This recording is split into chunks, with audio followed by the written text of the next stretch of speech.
अच्छा जी, तो बात करते हैं work done bye constant force.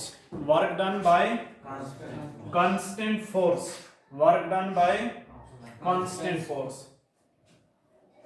देखो, जब हम बात करते हैं वर्क की बात करते हैं तो वर्क क्या चीज होती है? तो work is the dot product. Work dot product होता है दो चीजों का। किस किस चीज का? फोर्स का किसके साथ? डिस्प्लेसमेंट के साथ। जब आप इस फोर्स की डॉट प्रोडक्ट लेंगे किसके साथ? डिस्प्लेसमेंट के साथ। तो इस चीज का दूसरा नाम क्या होगा? वर्क डन होगा।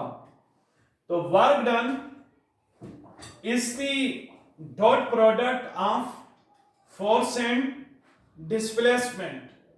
फोर्स और डिस्प्लेसमेंट की जो डॉट प्रोडक्ट होती है, इस चीज का दूसरा नाम क्या होता है? वर्क होता है।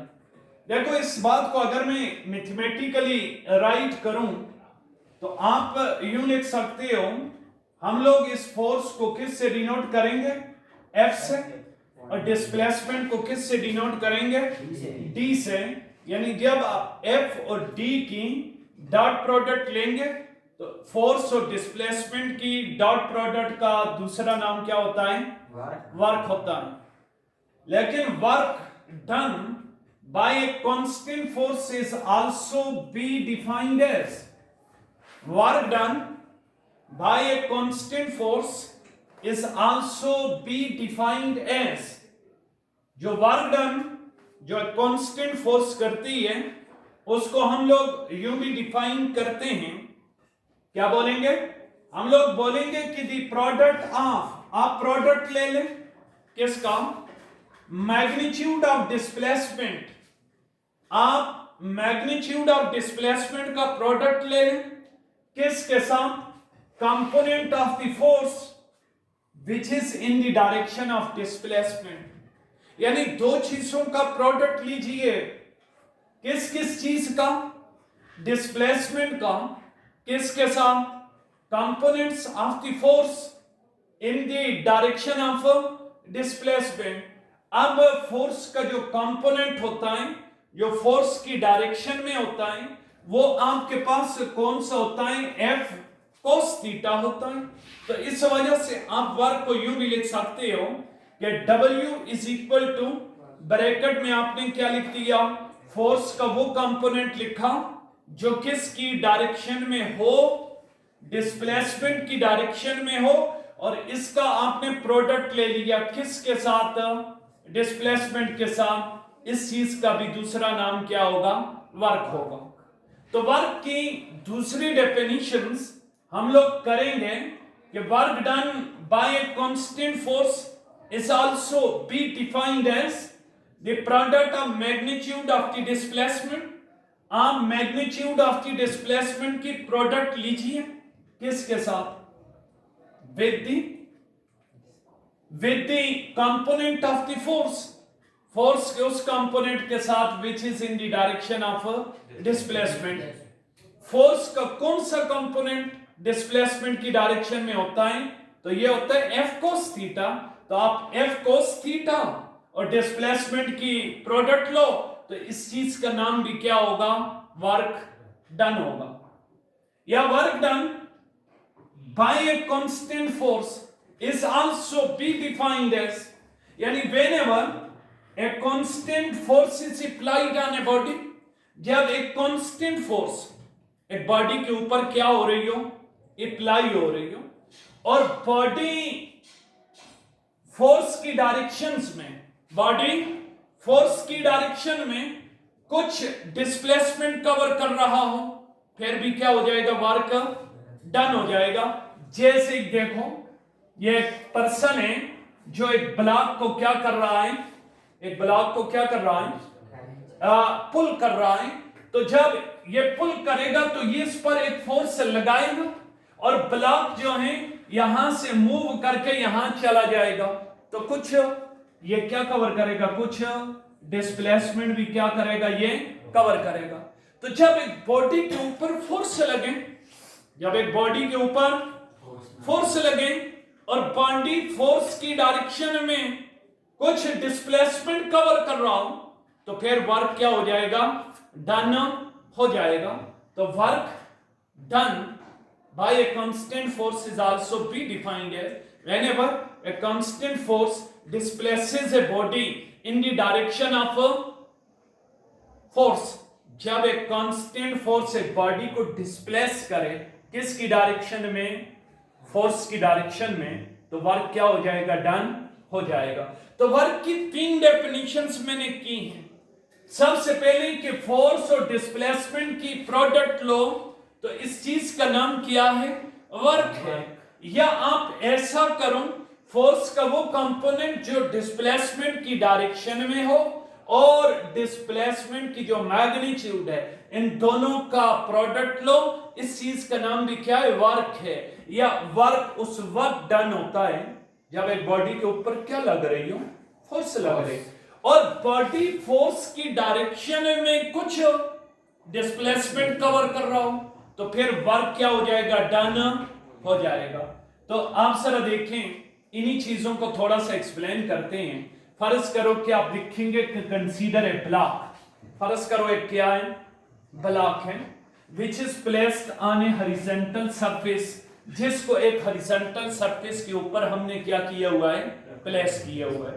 तो consider a block which is placed on a horizontal surface, whenever a constant force is applied on this block, जब आप इस ब्लॉक के ऊपर क्या लगाएंगे, एक कांस्टेंट फोर्स लगाएंगे, which is making an angle theta, जो क्या बना रही हो जी, यहां क्या बना रही हो, एक खास एंगल थीटा बना रही हो, किसके साथ, विद एक्स एक्सिस, किसके साथ, एक्स एक्सिस के साथ, किसके साथ, एक्स एक्सिस के साथ। तो consider a block which is placed on a horizontal surface, let F is the amount of force applied on the body, F amount of force है जो बॉडी के ऊपर में क्या कर रहा हूं, अप्लाई कर रहा हूं, which is making an angle theta, जो क्या बना रही है, खास एंगल थीटा बना रही है,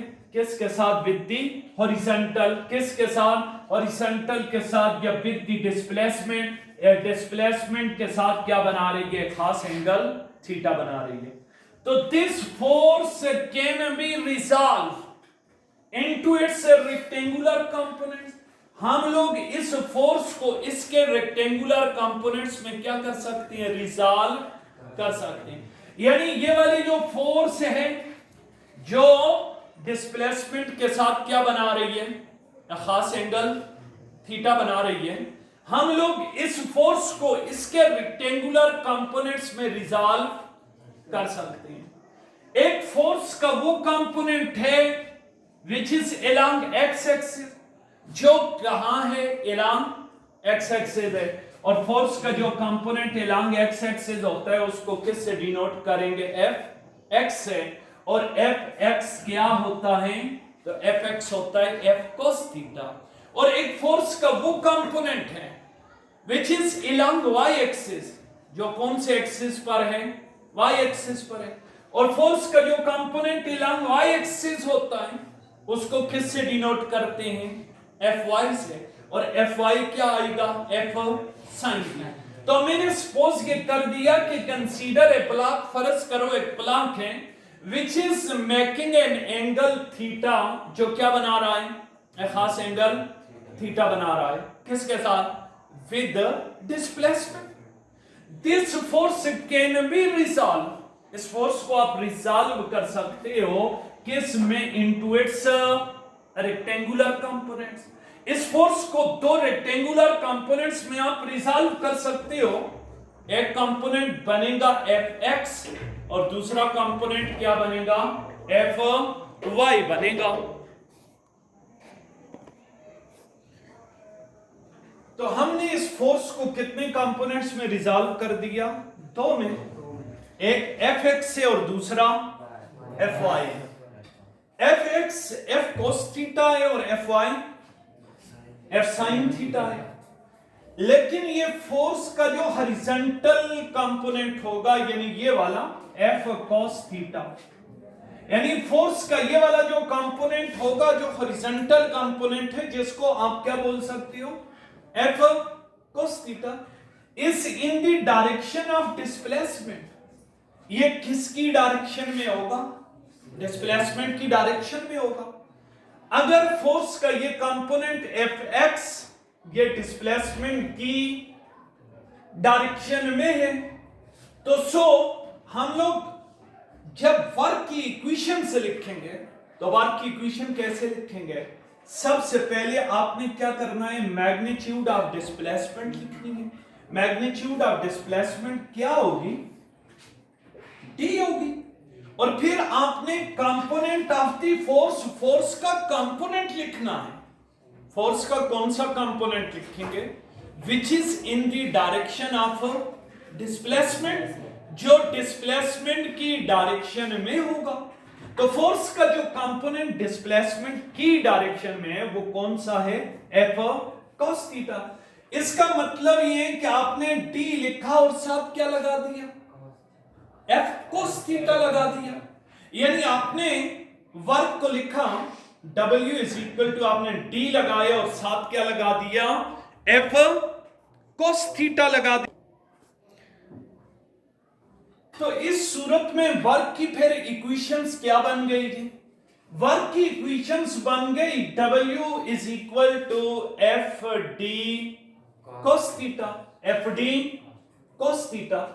और अगर मैं इस कोस थीटे को खत्म कर दूं तो आप लोगों ने पढ़ा है कि जब कोस थीटे को हम खत्म करेंगे तो इसकी जगह क्या लगा देंगे, एफ और डी के दरमियान डॉट लगा देंगे। तो वर्क की फिर इक्वेशंस बन गई कि W is equals to F dot D बन जाएगा, ठीक है ना, एफ डॉट डी बनेगा। अब देखो ये ऊपर वाली इस इक्वेशन से देखो, from this equation we conclude that, इस इक्वेशन से हम ये कंक्लूड कर रहे हैं कि work depend upon 3 factors. Work कितने फैक्टर पे डिपेंड कर रहा हो, यानी W is equal to F D cos theta से देखो तो वर्क डिपेंड अपॉन 3 फैक्टर्स। कौन कौन सा फैक्टर्स, ये पहला फैक्टर एफ आया, एफ का मतलब है force applied on a body, जो फोर्स बॉडी के ऊपर अप्लाई हो रही है उसके ऊपर डिपेंड कर रहा। दूसरा फैक्टर आ गया displacement covered by the body, body जो डिस्प्लेसमेंट कवर कर रहा उसके ऊपर डिपेंड कर रहा। और तीसरा फैक्टर आ गया थीटा आ गया, यानी angle between force and displacement. यानी ये इक्वेशंस हमें बता रही है कि W is equal to F D cos theta, ये हमें ये बता रहा है कि वर्क डिपेंड अपॉन 3 फैक्टर्स। पहला फैक्टर है force applied on the body, दूसरा फैक्टर है displacement covered by the body, और तीसरा फैक्टर है force between, angle between force and displacement. और देखो इस इक्वेशन से बिल्कुल ये क्लियर पता चल रहा है कि अगर एक बॉडी के ऊपर ज्यादा फोर्स लगेगी तो बॉडी इतना ज्यादा वर्क करेगा, यानी greater is the amount of force applied on the body, greater will be the work done. Smaller is the amount of force applied on the body, smaller will be the work done. दूसरा factor जिस पर ये dependent है ये है displacement. अगर body ज्यादा displacement cover करेगा तो वर्क भी क्या होगा, ज्यादा होगा, और अगर बॉडी कम डिस्प्लेसमेंट कवर कर रहा तो वर्क भी कम होगा। लेकिन अगर मैं इन दोनों फैक्टर्स को कांस्टेंट रख दूं, if we keep the force and displacement constant, अगर आपने फोर्स और डिस्प्लेसमेंट को कांस्टेंट कर दिया यानी ये दोनों फैक्टर कांस्टेंट हो गए, तो then work depend upon the angle between force and displacement. फिर ये वर्क डिपेंडेंट है जी कितनी चीजों पर, 2 चीजों पर। किस किस चीज पर, जो एंगल होगा किस किस के दरमियान, फोर्स और डिस्प्लेसमेंट के दरमियान। तो it can be explain with the help of certain special cases. आप इसको चंद केसेस की मदद से क्या कर सकते हो, एक्सप्लेन कर सकते हो। देखो हमारे पास पहला केस है maximum positive work. Maximum positive work याद रखो, if force and displacement are in same direction. जैसे ये देखो एक पर्सन है, फोर्स इस डायरेक्शन में एक्सर्ट कर रहा और ये ट्रॉली जो है ये भी इसी डायरेक्शन में क्या कर रही, मूव कर रही। अगर फोर्स और डिस्प्लेसमेंट सेम डायरेक्शन में है, फोर्स और डिस्प्लेसमेंट सेम डायरेक्शन में एक्ट कर रहे हैं, तो फिर आप देखेंगे कि वर्क पॉजिटिव भी होगा और मैक्सिमम भी होगा। कैसे? जाहिर बात है, force and displacement are acting in same direction, then theta क्या होगा, 0 डिग्री होगा। क्योंकि फोर्स और डिस्प्लेसमेंट जब सेम डायरेक्शन में, तो दोनों के दरमियान एंगल क्या है, 0 है। और जब दोनों के दरमियान एंगल 0 होगा तो फिर देखो वर्क कितना होगा, तो W बराबर होता है F D cos theta. Theta की जगह क्या लगा देंगे, 0 डिग्री। जब कॉस 0 लगाएंगे यहां, तो कॉस 0 की वैल्यू क्या होती है, 1। कॉस 0 की वैल्यू होती है 1 होती है। कॉस 0 क्या होता है जी, 1 होता है। तो जब cos 0 की जगह मैंने 1 लगाया तो W किसके बराबर हो जाएगा, एफ डी के बराबर हो जाएगा। तो इसका मतलब ये निकल आया कि वर्क एफ डी हमें ये जाहिर कर रहा है कि दिस वर्क इज पॉजिटिव, ये वर्क पॉजिटिव भी है और साथ क्या है, मैक्सिमम भी है। इससे हमें ये पता चला कि वर्क पॉजिटिव कब होता है, जब फोर्स और डिस्प्लेसमेंट जो होते हैं ना कैसी डायरेक्शन में हो, सेम डायरेक्शन में हो, तो वर्क इस सूरत में क्या होगा, पॉजिटिव होगा। वर्क इस सूरत में पॉजिटिव होगा।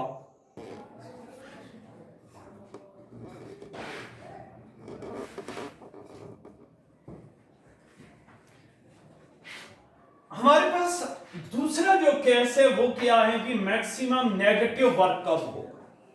देखो जिस तरह आप ये देख रहे होते हैं कि फोर्स और डिस्प्लेसमेंट एक्ट कर रहे सकते हैं सेम डायरेक्शन में, तो ऐसे ही फोर्स और डिस्प्लेसमेंट जो है ये अपोजिट डायरेक्शन में भी एक्ट कर सकते हैं। If force and displacement are in opposite direction, अगर ये अपोजिट डायरेक्शंस में होंगे तो एंगल थीटा कितने का होगा, 180 डिग्री का होगा। इसको वर्क की इक्वेशंस में डालिए यहां, तो W किसके बराबर होगा, एफ डी कॉस थीटा की जगह क्या लगाएंगे, 180 डिग्री, और cos 180 जो है ये किसके बराबर होता है, माइनस। तो इस सूरत में W किसके बराबर आ गया, W किसके बराबर आ गया, माइनस एफ डी आ जाएगा। इसका मतलब ये निकल आया कि अगर फोर्स और डिस्प्लेसमेंट डायरेक्शन में क्या होंगे, अपोजिट होंगे।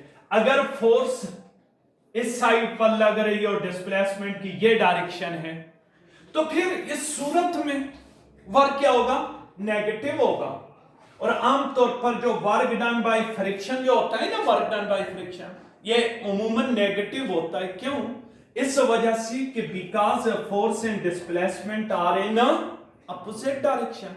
क्योंकि फोर्स और डिस्प्लेसमेंट जो हैं ये क्या कैसी डायरेक्शन में होते हैं, अपोजिट डायरेक्शन में होते हैं। एक वर्क होता है जीरो वर्क, क्या होता है, जीरो वर्क। देखो अगर ये सूरत है कि फोर्स और डिस्प्लेसमेंट, अगर फोर्स और डिस्प्लेसमेंट ये परपेंडिकुलर हो गए, परपेंडिकुलर का क्या मतलब, इनके दरमियान एंगल कितने का हो गया, 90 डिग्री। तो अगर एंगल 90 का हो गया तो फिर वर्क क्या हो जाएगा, W is equal to F D cos 90 degree हो जाएगा। और कॉस 90 जो होता है ये क्या होता है, 0। जब मैं यहां 0 डालूंगा तो एफ डी इंटू 0, आंसर क्या हो जाएगा? 0 हो जाएगा। तो आप ये देख रहे हैं कि इस केस में फोर्स भी लग रही, डिस्प्लेसमेंट भी कवर होगा, लेकिन वर्क नहीं होगा। ये वो सूरत होती है जब फोर्स और डिस्प्लेसमेंट परपेंडिकुलर हो जाएंगे। देखो जैसे ये एक ट्रॉली है, इसके ऊपर आपने चेयर रखी है और इसके ऊपर आपने एक पर्सन को बैठा दिया है।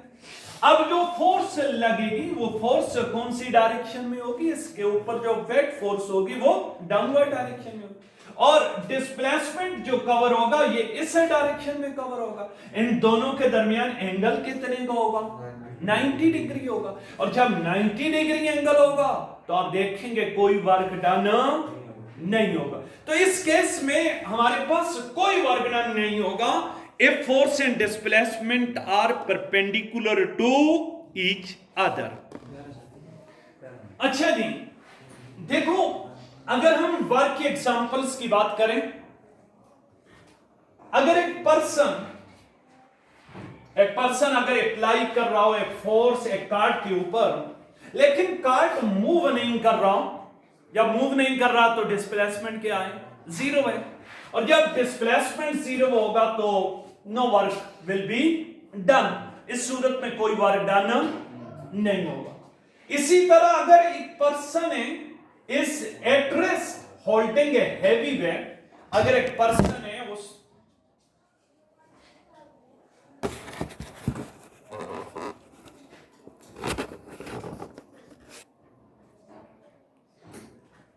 अगर एक पर्सन है उसने एक हेवी लोड क्या किया हुआ है? होल्ड किया हुआ है, लेकिन वो मूव नहीं कर रहा, तो इस सूरत में भी कोई वर्क डन नहीं होगा। अगर हम वर्क डन की यूनिट की बात करें तो आपको ये पता चल गया कि वर्क प्रोडक्ट होता है दो चीजों का, फोर्स का किसके साथ? डिस्प्लेसमेंट के साथ। अब देखो अगर एक बॉडी है उस पर आपने 1 न्यूटन फोर्स लगाई, कितनी? 1 न्यूटन। और इसी तरह बॉडी कितना डिस्प्लेसमेंट कवर करे? 1 न्यूटन। तो इस सूरत में ये वर्क डन किसके बराबर होगा? 1 जूल के बराबर होगा। तो so SI unit of force is work is SI unit of work is joule. Work की SI यूनिट क्या होती है? And joule is defined as, joule को यूं डिफाइन करेंगे, work is said to be 1 joule. Work किसके बराबर होगा? 1 जूल के बराबर होगा। when a body when 1 Newton force acts on a body, जब एक बॉडी के ऊपर कितनी फोर्स लगे? 1 न्यूटन फोर्स लगे, और बॉडी फोर्स की डायरेक्शन में कितना डिस्प्लेसमेंट कवर करेगी? अगर एक बॉडी पर 1 न्यूटन फोर्स लग रही और बॉडी फोर्स की डायरेक्शन में 1 मीटर डिस्प्लेसमेंट कवर कर रहा, तो वर्क किसके बराबर हो गया? 1 जूल के बराबर हो जाएगा। अगर हम लोग वर्क की यूनिट की बात करें तो वर्क की यूनिट होती है जूल होती है। वर्क उस वक्त एक जूल होता है ना जब बॉडी पर 1 न्यूटन फोर्स एक्सर्ट हुई और बॉडी फोर्स की डायरेक्शन में उसने कितना डिस्प्लेस किया? 1 मीटर डिस्प्लेसमेंट उसने कवर किया, तो वर्क एक जूल हो जाएगा। हमने घर में जाके इस वर्क की ये डायमेंशन निकालनी है कि what is the dimension of work. अगर हम वर्क की नेचर की बात करें कि आया वेक्टर स्केलर है या वेक्टर है, तो याद रखिए work is a scalar quantity. Work ऐसी क्वांटिटी है, और अगर हम वर्क में फोर्स और डिस्प्लेसमेंट के दरमियान ग्राफ ड्रॉ करें तो आपको ग्राफ कैसा नजर आएगा? बिल्कुल एक स्ट्रेट लाइन नजर आएगी along the displacement, क्योंकि ये ग्राफ हमें ये बता रहा है कि देखो फोर्स क्या है? कांस्टेंट है। बॉडी सिर्फ क्या कवर कर रहा? डिस्प्लेसमेंट कवर कर रहा है। तो आज आपने ये वर्क वाला जो आर्टिकल है ना, इसको तैयार करना है।